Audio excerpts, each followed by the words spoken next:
வணக்கம். இப்போ லைவாக பார்த்துட்ருக்கீங்க. நான் இன்றைக்கி ஞாயிற்றுக்கிழமை சமைக்கிறது கருவாட்டு கோதுமை தோசை. கருவாட்டு கோதுமை தோசையா தான் நீங்கள் பார்த்துட்ருக்கீங்க. பாருங்கள் எவ்வளோ அற்புதமாக பிரமாதமாக நல்லா வேக வைக்கணும். கொஞ்சம் கருப்படிக்கும், தப்பு இல்லை, நல்லா வேகணும். ஏன்னா கருவாடு வேகணும் இல்லையா, இப்படி திருப்பி திருப்பி போட்டுகிட்டே இருக்கணும். சரி, இதுக்கு தேவையானது பாருங்கள். கருவாட்டு கோதுமைக்கான மாவு. இப்போ ரெசிபி கோதுமை மாவு, மிளகுத்தூள், மஞ்சள் தூள், மல்லித்தூள். மிளகுத்தூள் ஜாஸ்தியாக இருக்கணும், வரமிளகா ஜாஸ்தியாக போடணும், கருவேப்பிலை, முருங்கைத்தலை சேர்த்திக்கணும், நல்லா கலக்கிக்கணும். புளியும் தேவையான அளவுக்கு புளி சேர்த்திக்கணும்.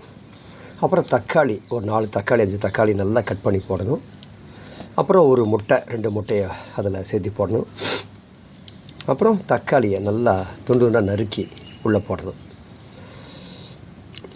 இதில் நீங்கள் சேர்த்த வேண்டியது கருவாடு. என்ன கருவாடு? நெத்திலி கருவாடு. 2 பேருக்கு ஒரு 1/4 கிலோ அப்படிங்கிற அளவுக்கு, ஒரு 150 கிராம் 200 கிராம் அளவுக்கு நல்லா கருவாடை எடுத்து கையிலே பிச்சலாம். நீங்கள் துண்டு துண்டாக நறுக்கி அதுக்குள்ளே போட்டு நல்லா மிக்ஸ் பண்ணுங்கள். நல்லா மிக்ஸ் பண்ணுங்கள். இப்போ எல்லாம் நல்லா கலந்துடும். கொஞ்சம் கெட்டியாகவே கலக்குங்க, தண்ணி அளவான விட்டுக்கிட்டு கெட்டியாக கலக்குங்க.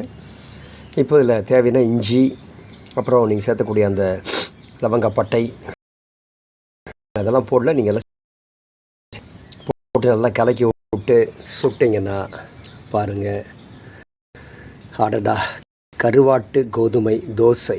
ஆஹா, அடுத்த தோசைக்கு ரெடியாக இருக்குது. அடுப்பு விறகடுப்பு தான். சாப்பிட்டு தான் பாருங்களேன், வெகு சுவையாக இருக்கும். நன்றி, வணக்கம். ஜெய்பினி சேனலுக்காக பிபிஎம்ஸ் கிச்சன்லேருந்து நல்லது விரும்பும் முருகானந்தன்.